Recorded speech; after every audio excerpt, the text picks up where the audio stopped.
పవనజ స్తుతి పాత్ర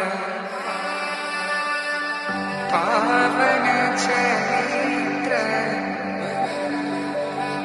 రవి సోమవర నేత్ర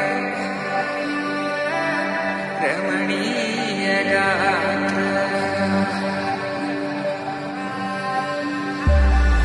సీత కళ్యాణ వైభోగమే రామ కళ్యాణ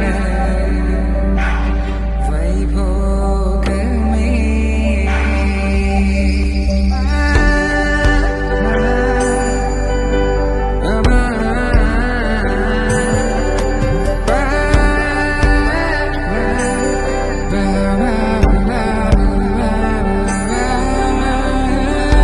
శుభం మనీలా అక్షింతలు అలా దీవెనలతో అటు ఇటు జనం హడావిడితనం తుళ్ళింతల ఈ పెళ్లిలో గిల్లలో పదందని బంధువుల కట్టై